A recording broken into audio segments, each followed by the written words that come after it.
you want me to put the stand down for you? It's Okay. a little bit high. Yeah. How's that? Good. Okay, let's just try to read, see if it's good. Okay. You don't have to play anything that's on the page, just play something that feels comfortable to you so that we can just see how the read is for you.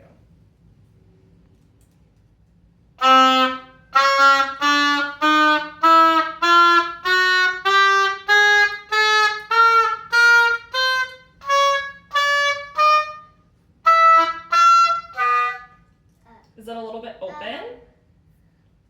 Or does it feel a little bit hard? It feels good. I just made a mistake. Oh, that's okay. Does it feel... Yeah, it feels good. Okay. It feels very easy too. Oh, good.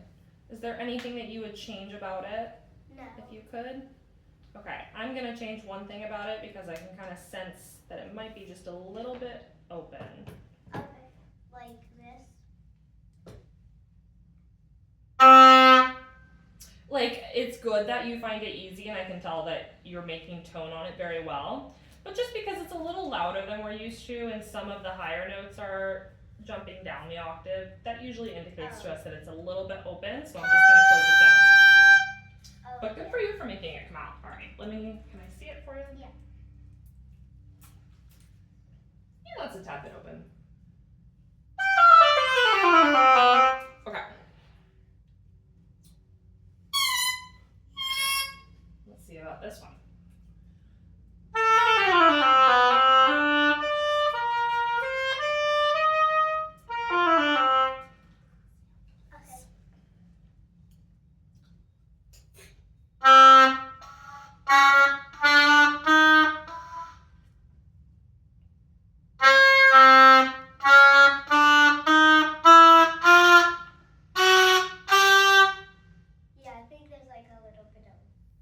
Water in it? Yeah. Does it feel hard to make sound on? No. Okay. See if... Okay, we'll troubleshoot that.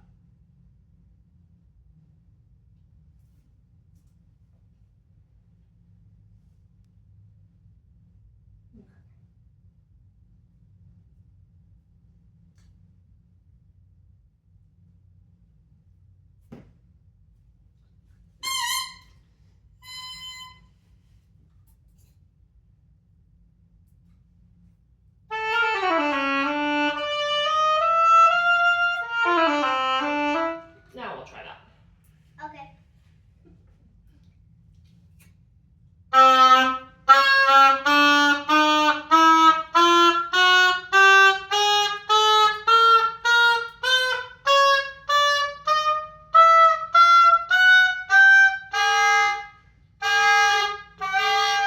Yeah, the G sharp. Is it just the higher? Oh yeah. So remind me what octave key we're using for those. Oh, the side octave. Starting on what note will we use the side octave key? A. Yes. Good. Can we just play those 4 notes starting from A? Yeah. Wait. There you go. Sounds great. Okay. And then let's try that high G sharp. How are we going to make that go up the octaves? Try like with just static. Yes, we'll use more support. That's a great answer. But we're gonna use that back octave key, right? Oh yeah. Yeah. All right. Let's try it one more time. Okay. From the beginning. Just that G sharp. Okay. Good. Does that feel a little bit better when we Yeah. just use a little more support? Yeah. That was a good answer.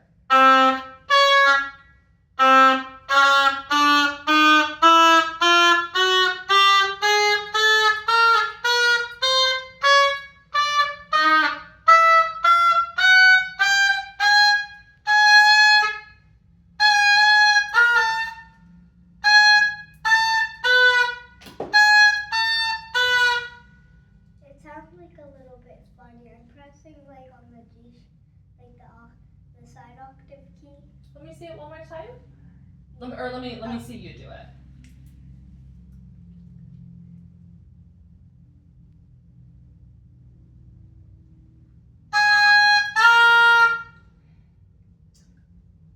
Let's try it one more time.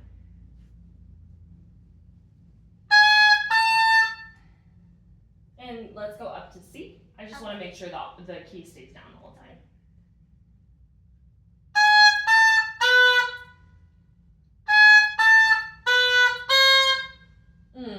So one thing is that we don't need our back octave key, so you don't have to worry about putting your thumb down for that.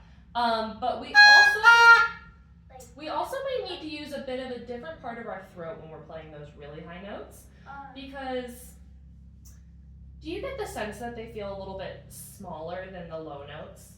Like if the low notes feel big and bulky, these feel light and airy, right?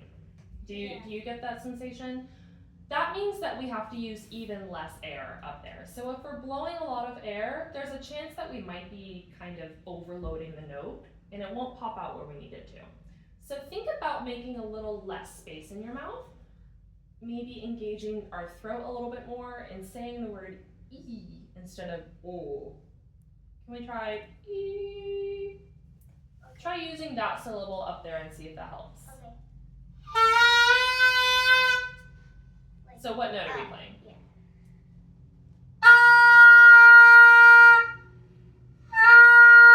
But we don't want to blow, right? We want to use our tongue to start the note. Do you feel like we're blowing a little bit? Yeah. Yeah. So let's not blow at all. Let's see if we can Lola, let's see if we can hold the air back a little bit. So we want to make sure that we're pushing it out like spitting a seed rather than blowing.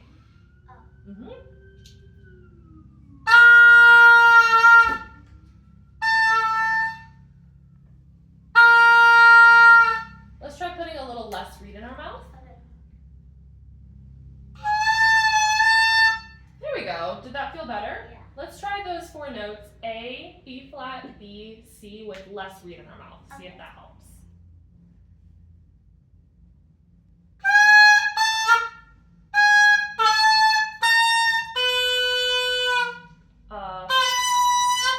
Make sure that we're using a lot of support from our throat and pushing down to our stomach. Okay. There it is. What do you feel like made that better that time? My stomach. Good. So I have to remind myself of that all the time. I always have to tell myself like, oh, I'm not supporting enough. Like maybe I should do that a little more. So that never goes away, but sometimes I'll write little reminders to myself on my music. Okay. Can I see that oboe again? I also wonder, sometimes this little key up here, especially when it's cold, the humidity that comes from us putting air into the instrument, it condensates and makes little water droplets that can clog up this key. Happens all the time. I just want to make sure that's not preventing it from opening, because that's our side octave key.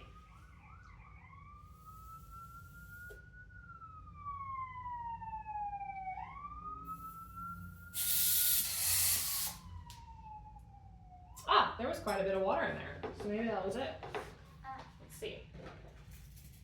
That's why we can use a little bit of cigarette paper to kind of blot it out. Oh yeah, look at all that. Just a lot of water. It happens all the time in the cold. There we go.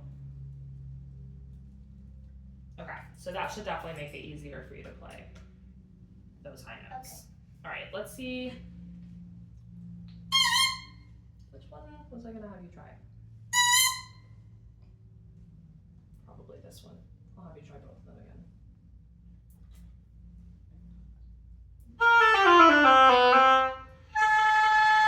Oh, you're not lying, it's hard.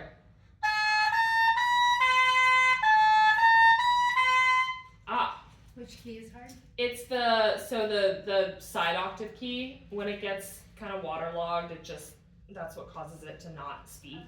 So, but that's a very easy fix. We'll just blow the water out. Yeah, there's a lot in there.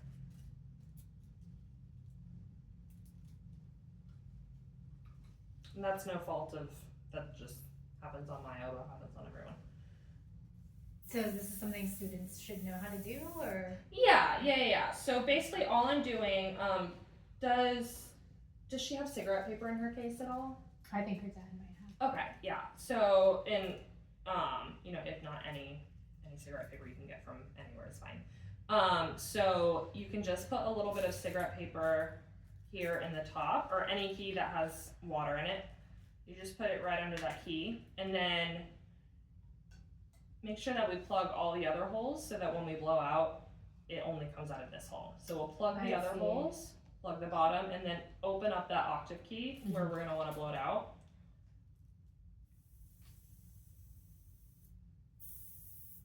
You know the octave key? Yeah. Yeah, and then that should get a lot of it out. So let's see if that fixed it.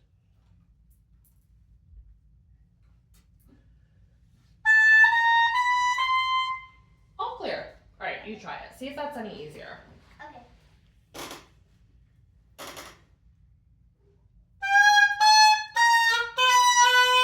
Yeah, that was much easier. Good. Let's use a lot more support and see if we can get it.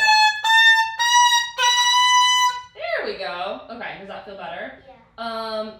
Let me hear you play a little bit more on that rate just to see if you like it. Okay.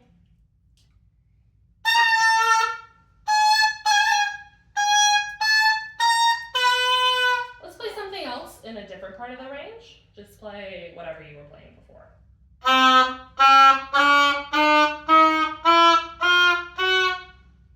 Yeah, I like it. Good, okay. I will pick on one thing. I noticed that your pinky was tucked behind the G sharp key. Oh, yeah. That could also make it hard to get to that G sharp key in time. And I won't say it's definitely what's contributing to making the G sharp difficult, but it probably wouldn't make it any easier. So just be mindful of that. Just make sure it hangs out kind of on the top there. Okay, both of these are yours. Just to humor me, just try this one more time just to make sure we tried both of them, because I can't remember which one is which. Oh, let me help you. Yeah. Yes, you're welcome. Another thing that can help is putting cigarette paper in that octave key when you put the oboe away. So I'll just give you a couple so that you have it.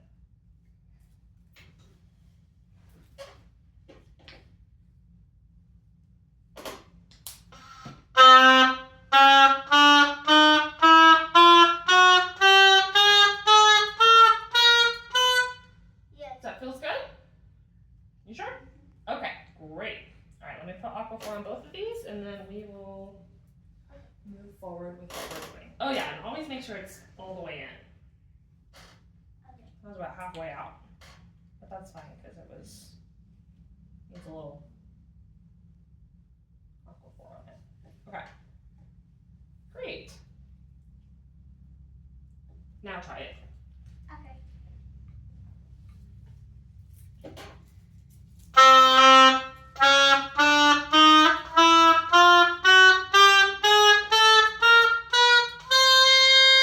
Is that better? Yeah. Okay. All right. So let's see what we're doing here. So I will let me hear your chromatic scale. And I want to work towards doing it all slurred. So it's sounding really good right now the way that you're playing it, all tongued. But we want to work towards playing it all under one slur because it helps us a lot with our tone. So how we're going to do that is we're going to learn it in groups. So first thing we'll do for now is we'll learn it in groups of 5. So we'll just play 5 notes at a time. Okay. So let's count upwards together. If we're starting on C, C is note number 1. What are our next 5 notes? And just count with me. C, C sharp, D, D sharp, E. Great. Okay, so those are our first 5 notes. Let's just play those first 5 notes just how you would play them, and then we'll add in the slur.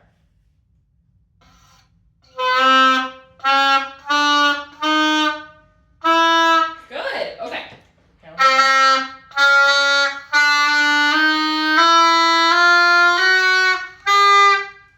Yeah, there you go. Okay. Can you also hand me that reed over there? I'm just gonna put it away. Yeah, we like to let them dry in the case. Thank you. Great. So that was good. Can we do those first 5 notes under? Because it sounds like you're doing very well with the slur. So let's do. You want me to move this any closer? Okay. Yes. let's do the first 5 notes under one slur. Good.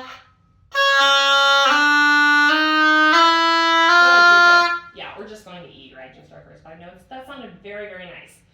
The hardest part of this is getting from C to C sharp. You can feel that, right? Yeah. That's always the thing that I struggle with most.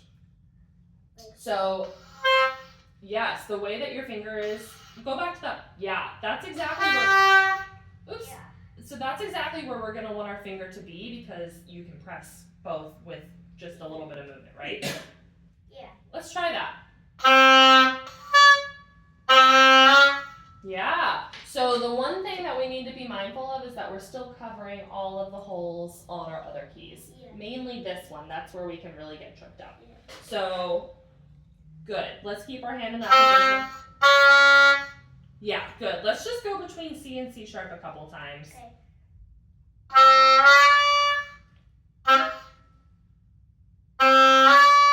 Yeah, we need to be mindful of that ring finger down. Actually, let me see it.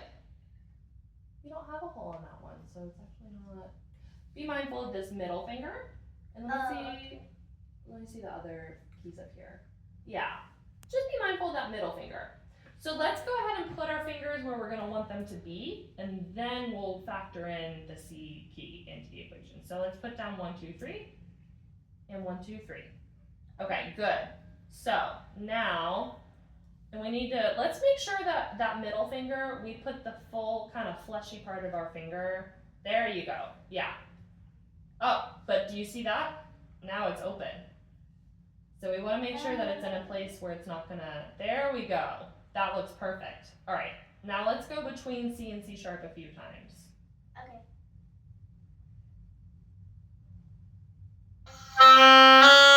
There you go. Let's do it a couple more times. Just over and over.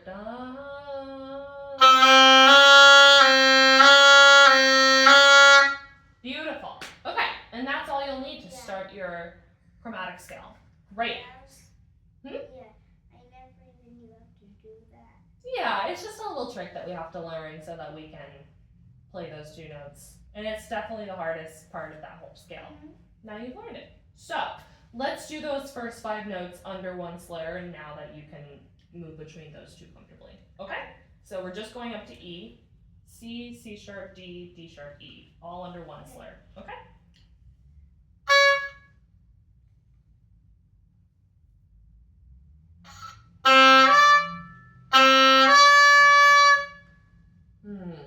Let's make sure all our holes are covered.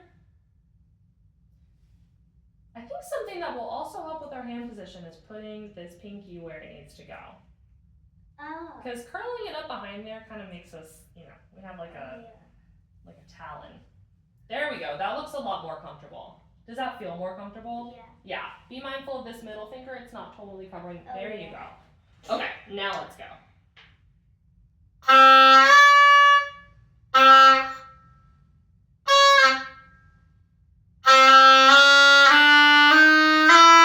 Good. That's exactly it. Okay. So from there, we're gonna do the whole scale in groups of 5 under a slur. So what are in the way that we'll go is that whatever note you end on will start our next group of 5. So because you ended on what note? E. Okay, E will start the next group. F, F sharp, G, G sharp. Okay, so that's our next group of 5. Can we play those 5 notes under one slur?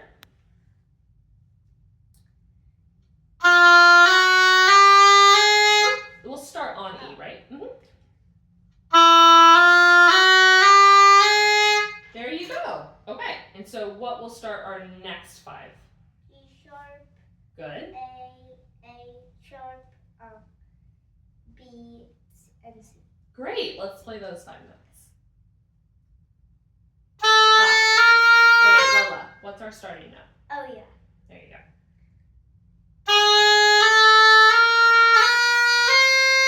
There you go. Okay. Can you figure out the next 5 notes by yourself? C, C sharp, D, D sharp, E. There you go. Oh, just 5 notes, right? Yeah. Yeah, so we'll stop on E, which is the same as what we did in the lower octave, right? Yeah. Great, we have a pattern that we can rely on. Can we play those 5 notes? Yeah. Oh, there you go.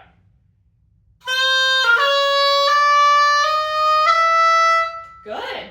Okay, what's our next 5 notes? E, F sharp, G, G sharp. E, F, F sharp, G, G sharp. There you go. Let's play those 5. Okay.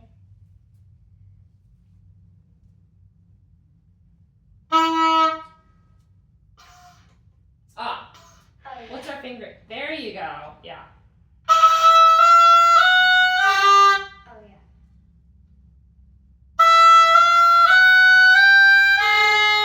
Make sure we use a lot of support up there. We really need to engage our stomach.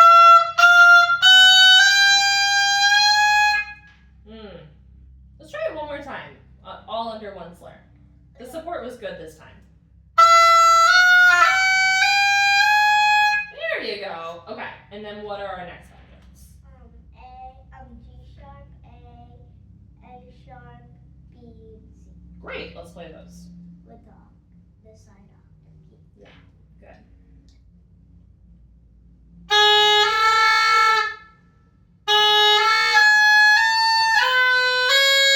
Let's do this one a little bit slowly. Let's do these one by one. Can I just hear G sharp and what octave? Here, Lola. Let's just play them one by one. So if you're playing G sharp, what octave key will you use for that? The back octave. Back octave. So let's just hear that one by itself, just that note. Ah, but I'll tell you what I heard. I heard, which meant that we were starting the note with air. We want to give it a nice, strong tongue start. There you go. Did that feel a lot easier? Yeah. Yeah, we want to make sure we do that every time. Good. So now let's play A by itself. And what octave key are we going to use for A? Side. Let's play that by itself. Good. Now what's next? A sharp. Then what's next? B. Wait. Good. Then what's our last one? C. There we go. I think we have just a little too much in our mouth. Yeah. Let's try just going out a little bit on the reed. We just want to kind of be towards, we want the edge of our lips to be on the middle of the reed. So if we're kind of feeling towards where the reed starts to go like that, it's a little too much. Okay, now let's try all those 5 notes under one slur and make sure that we really engage our throat so that we can keep it up in the air, okay? So starting from A sharp? We'll start from G sharp. Okay.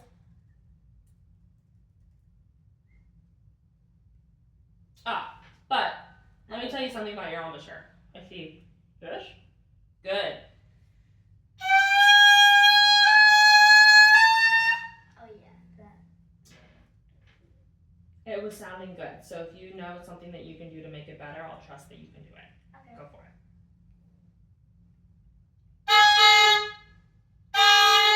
Let's try putting a little less. Oh yeah.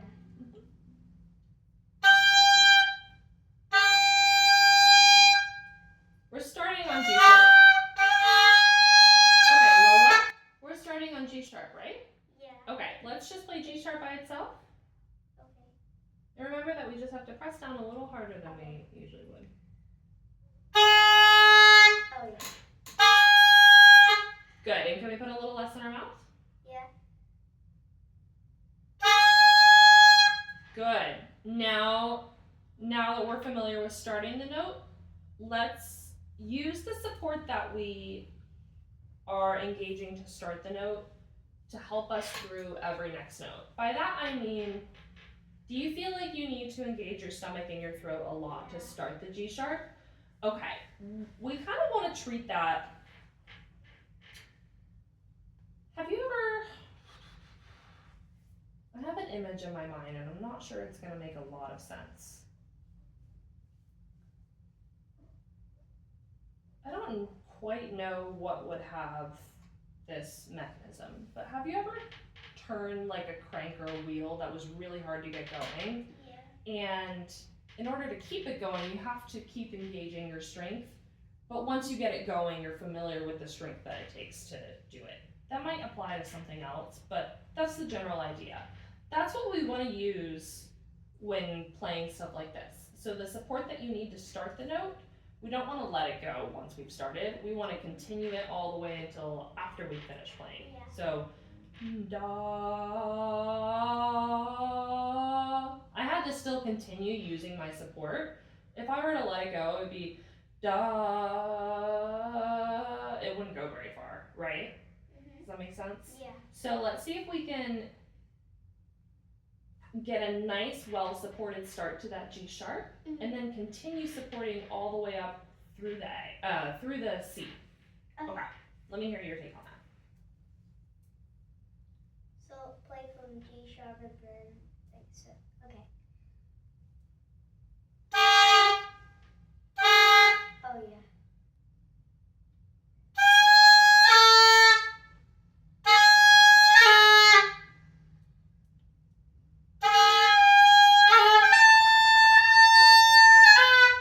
It's kind of like. So I'm not quite seeing the right fingerings. Can we just do A sharp, B, C? Okay. And what octave key are we going to use for those? We're gonna use the side octave key. Okay, good. So let's just do those 4 notes using our side octave key, okay?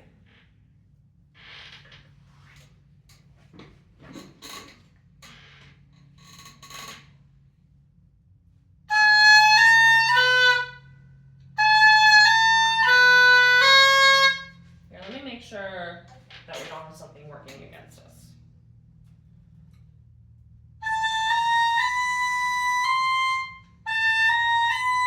We should be good to go. I think it takes us a long time to understand the idea of holding the air back. It's,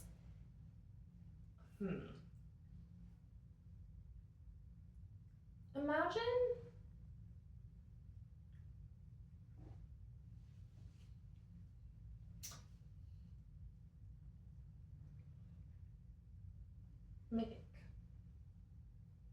have you ever had the hiccups before?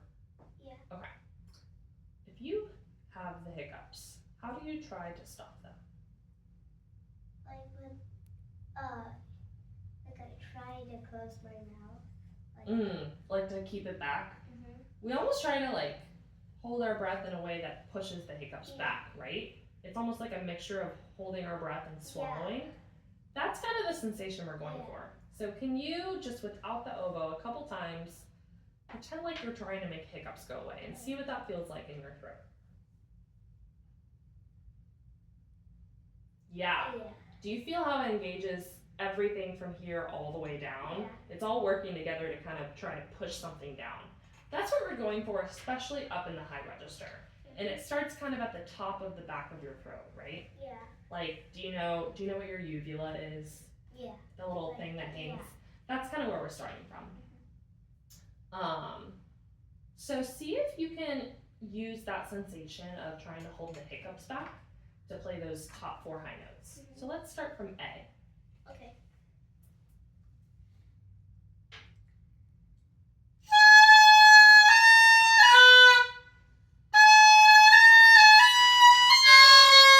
Closer.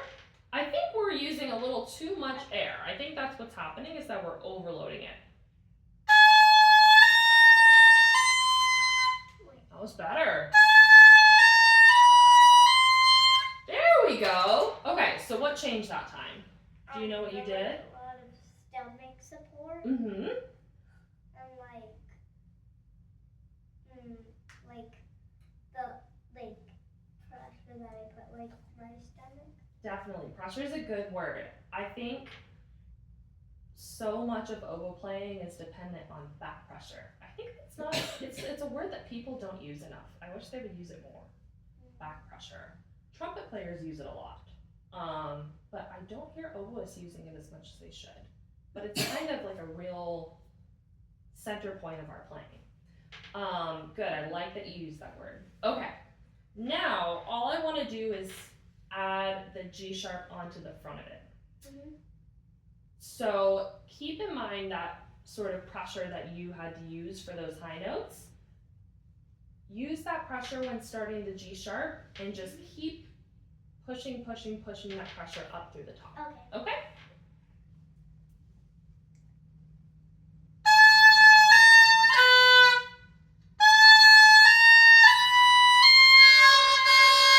And let's see if we can blow less. Okay. Can you?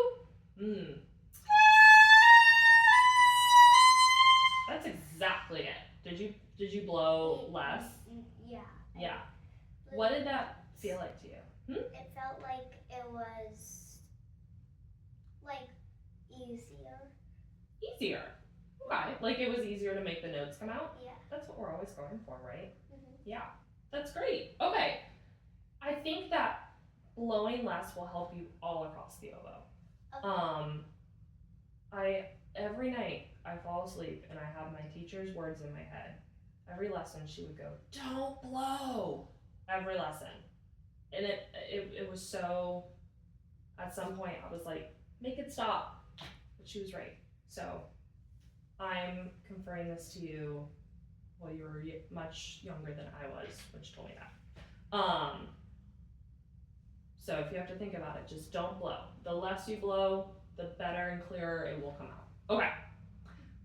So without blowing, let's start from the G sharp and go all the way up to the C with that kind of pressure system that you were able to figure out. Okay? Okay.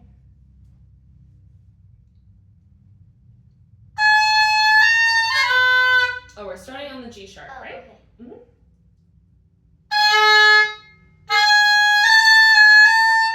Oh yeah, it's kind of hard to get from the G sharp to like slide off the octave. It is. You don't necessarily have to slide off. Sometimes I just pick my finger up and let it hang out there.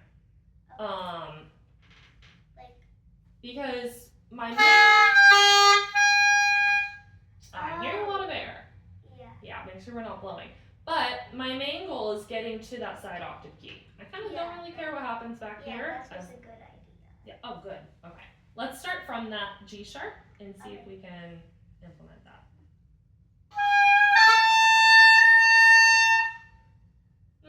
Let me hear the G sharp by itself.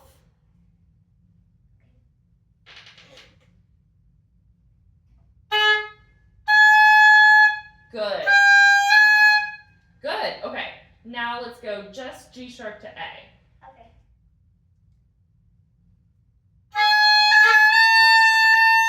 Yeah, just G sharp to A. Let's do that back and forth a couple times to make it smooth.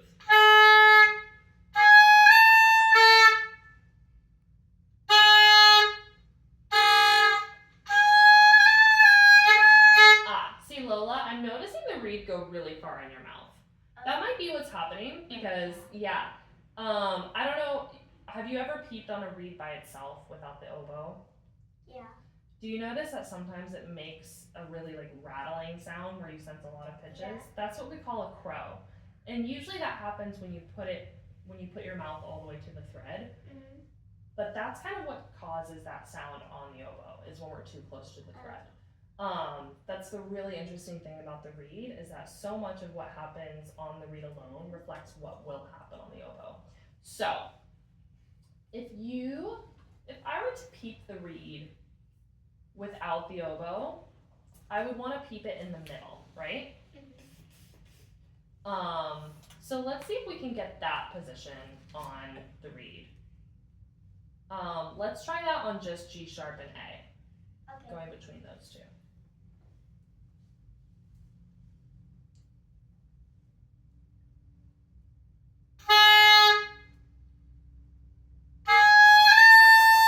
Oh, much better. Good. Can we try that a couple times?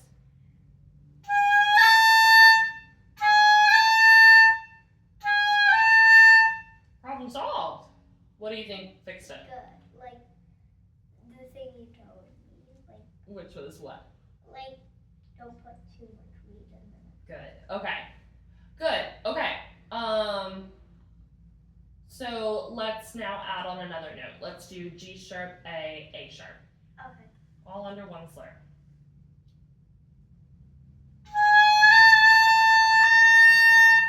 Wait.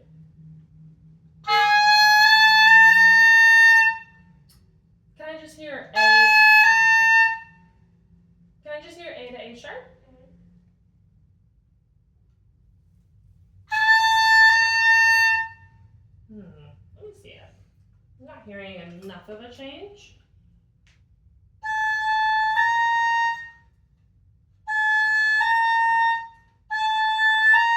Let me hear it one more time. Okay. Make sure that we have our embouchure the way we want it. Good. There, that sounds a lot better. Now let's do the three of them. G sharp, A sharp.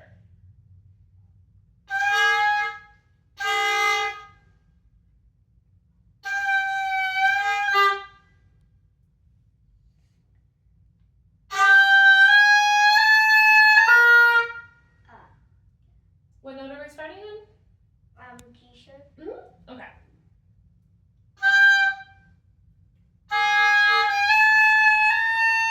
Yeah, and I'm noticing that we're getting a little too close. It's a hard habit to break. Let's do that one more time because it sounded like we were in the ballpark. Okay.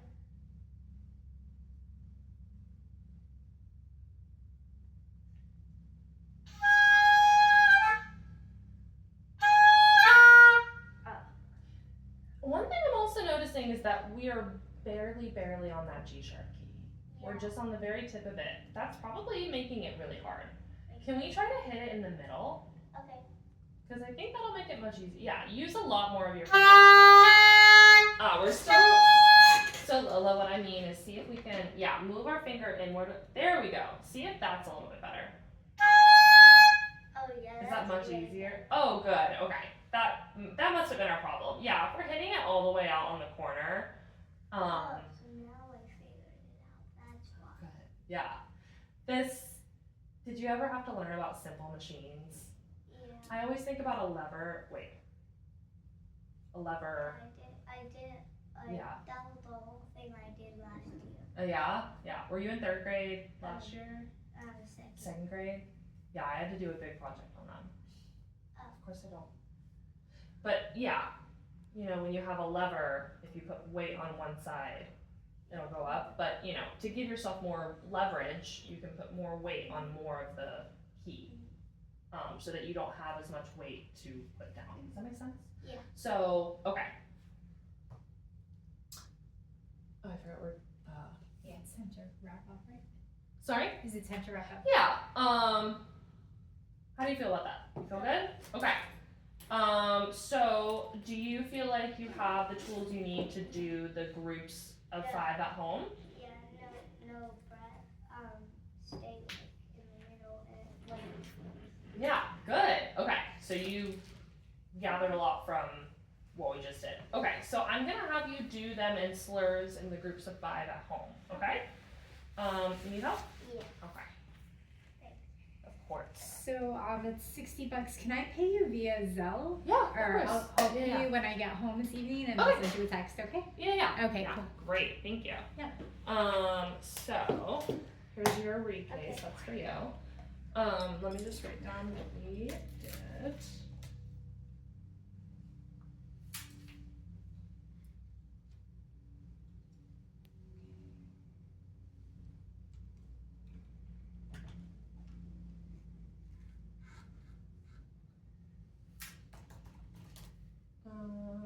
Today is the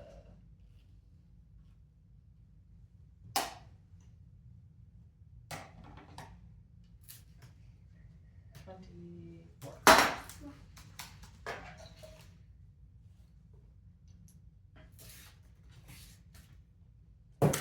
so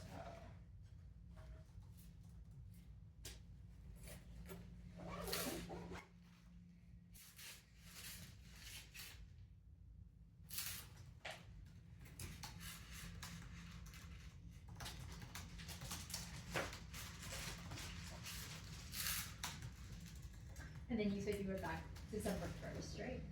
yes, you know what? I actually just changed my flight a couple hours ago. I'm coming back on Saturday, the 29th. Look at the sky. Oh, I know. It's gonna be a dark ride home. Oh yeah. So I actually am here on Sunday the 30th, just as of like a couple hours ago. Oh. Would you like to have a Yeah, listen to that? certainly. Okay. Yeah. Yeah. So I'll include that on the schedule. Just the SMS. I booked this trip before I got hired at SMS, and then just with jury berries and everything. I was like, Oh gosh. I have to, I can't like leave him stranded the week before. So, yeah, so I'll be back.